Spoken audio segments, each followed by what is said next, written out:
जय श्रीमन नारायण। जो टिप्पणी मैं देने जा रही हूँ वह रामानुज दास श्रीमन गट्टू वेणुगोपालन स्वामी द्वारा दी गई है। अध्याय 3 कर्मयोग श्लोक 13। यज्ञशिष्टा सिनः सन्तो मुच्यन्ते सर्वकिल्बिषैः भुञ्जते ते त्वघं पापाः ये पचन्ति आत्मकारणात्।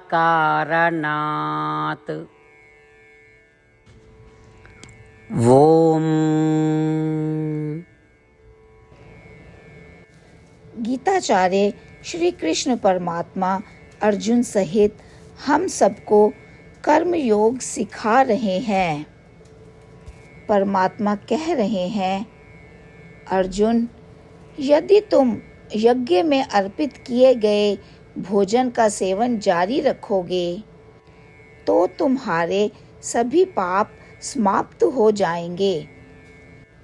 यज्ञ में भोजन अर्पित किए बिना और केवल अपना पेट भरने के लिए भोजन ग्रहण करने से क्या तुम जानते हो कि क्या होगा? वह भोजन पाप बन जाता है। और अब क्या हो रहा है? इसका मतलब है कि तुम पाप खा रहे हो। इसीलिए अर्जुन, जीवन भर यज्ञ में भोजन अर्पित करते रहो और उस प्रसाद से अपने हिस्से का भोजन ग्रहण करते रहो। इस प्रकार भगवान अर्जुन सहित हम सभी को सुझाव दे रहे हैं।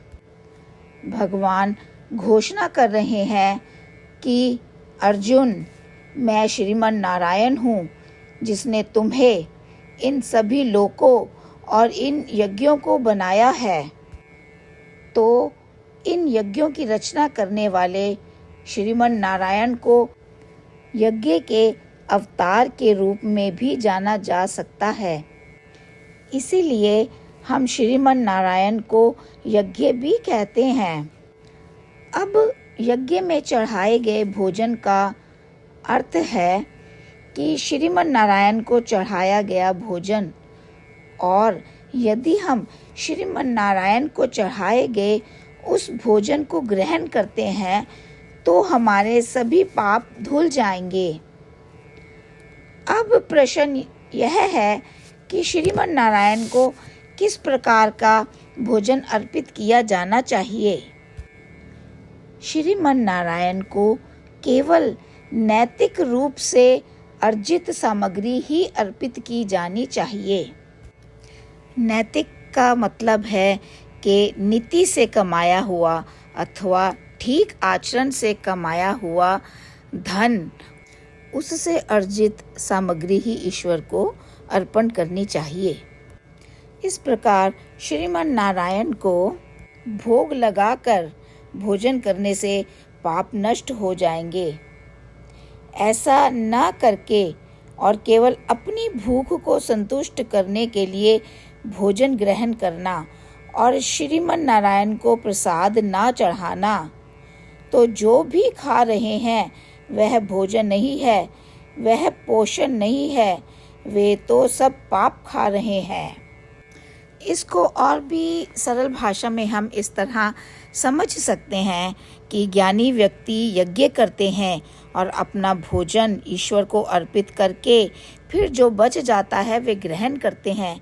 परंतु जो मनुष्य केवल यज्ञ कर्म अपने लिए करते हैं, अपने स्वार्थ के लिए करते हैं और अपने सांसारिक सुखों के लिए भोग करते हैं और ईश्वर को अर्पित नहीं करते, तो वे पाप के भागी बनते हैं। इस प्रकार श्रीमन नारायण हमें नैतिक रूप से सामग्री प्राप्त करने के लिए प्रोत्साहित कर रहे हैं और यह सुनिश्चित कर रहे हैं कि हमारी सारी कमाई धार्मिक तरीके से की जाए और श्रीमन नारायण को अर्पित की जाए। इस प्रकार परमात्मा हम सभी को परमात्मा को अर्पित भोजन ग्रहण करके अपना जीवन जीने के लिए प्रोत्साहित कर रहे हैं। आइए हम सब परमात्मा ने हमें जो सिखाया है उसका अभ्यास करने का प्रयास करें। श्रीमद् भगवद गीता का संपूर्ण सार श्री कृष्ण परमात्मा द्वारा अध्याय 18 के श्लोक 65 से 70 में 8 कार्य करने के लिए दिया गया है। श्री कृष्ण कहते हैं, मैं उन लोगों से प्रेम करता हूँ जो इन 8 बातों का पालन करते हैं। मैं उन भक्तों की हर तरह से रक्षा करूँगा। श्री कृष्ण परमात्मा द्वारा बोली गई संपूर्ण भगवद गीता को सुनने के बाद अर्जुन कहते हैं, करिष्ये वचनम तवा, जिसका अर्थ है, श्री कृष्ण मैं वैसा ही करूँगा जैसा कि आप कहते हैं। यही कारण है कि श्री कृष्ण ने अर्जुन को सभी प्रकार की सफलताएं और विजय प्रदान की है। आइए हम परमात्मा को अपना वचन दें कि हम इन 8 कार्यों का पालन करेंगे।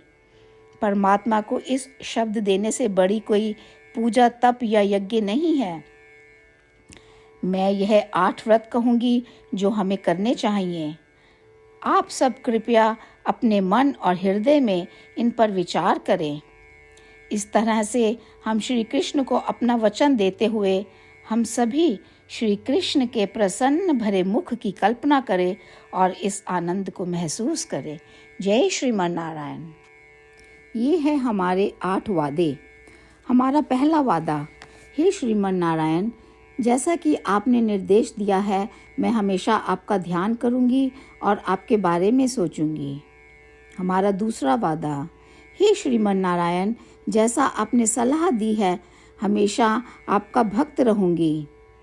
हमारा तीसरा वादा, हे श्रीमन नारायण, मैं आपकी सेवा के रूप में और आपकी संतुष्टि के लिए अपने सभी कार्य करूंगी। हमारा चौथा वादा, हे श्रीमन नारायण, जैसा कि आपने अनुसरण करने के लिए कहा है, मुझे पूर्ण विश्वास है कि मैं आपकी हूँ और मैं हमेशा हाथ जोड़ूंगी और आपको नमस्कार करूंगी और आपकी पूजा करूंगी। हमारा पांचवा वादा, हे श्रीमन नारायण, मुझे आपके शब्द याद आते हैं, माम एकम शरणम व्रजा 1866, कि आपने आत्मसमर्पण करने के लिए कहा था। हे श्रीमन नारायण, मैं केवल आपकी शरण में जाती हूँ। हमारा छठा वादा, हे श्रीमन नारायण, मुझे आपके शब्द माँ शुचः 1866 याद है कि आप हमें शोक ना करने का आश्वासन दे रहे हैं। मैं अब और शोक नहीं करूँगी। हमारा 7वां वादा, हे श्रीमन नारायण, आपने हमारे लिए श्रीमद् भागवत गीता प्रदान करके हम सभी पर कृपा की है और आशीर्वाद दिया है। मैं प्रतिदिन कम से कम 1 श्लोक पढ़ने या सुनने का वादा करती हूँ। हमारा 8वां वादा, हे श्रीमन नारायण, आपने गीता को पूरी मानवता तक पहुँचाया। मैं गीता में आपके दिव्य शब्दों को उन भक्तों तक पहुँचाने की कोशिश करूँगी जो गीता से अपरिचित हैं। हमने अभी अभी परमात्मा से अपने 8 वादे किए हैं। श्रीमन नारायण को हर दिन यह वचन देना कि हम वही करेंगे जो वे स्वयं कहते हैं, अपने आप में एक महान पूजा है। आइए हम अपने अडिग विश्वास के साथ उन्हें अपना वादा दें। हे श्रीमन नारायण, जैसा आप कहते हैं मैं वैसा ही करूँगी। जैसा आप चाहते हैं मैं वैसा व्यवहार करूँगी और केवल आपके लिए काम करूँगी।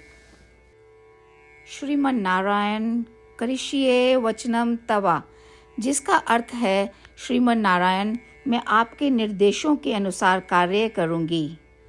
सर्वम श्री कृष्णा अर्पणमस्तु। जय श्रीमन नारायण। यज्ञशिष्टा सिनः सन्तो मुच्यन्ते सर्वकिल्बिषैः भुञ्जते ते त्वघं पापाः ये पचन्ति आत्मकारणात्।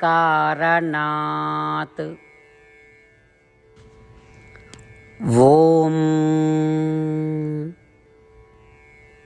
यज्ञशिष्टासिनः सन्तो मुच्यन्ते सर्वकिल्बिषैः भुञ्जते ते त्वघं पापाः ये पचन्ति आत्मकारणात्। ॐ श्रीमन्नारायण करिष्ये वचनं तव। सर्वं श्रीकृष्णार्पणमस्तु। जय श्रीमन्नारायण।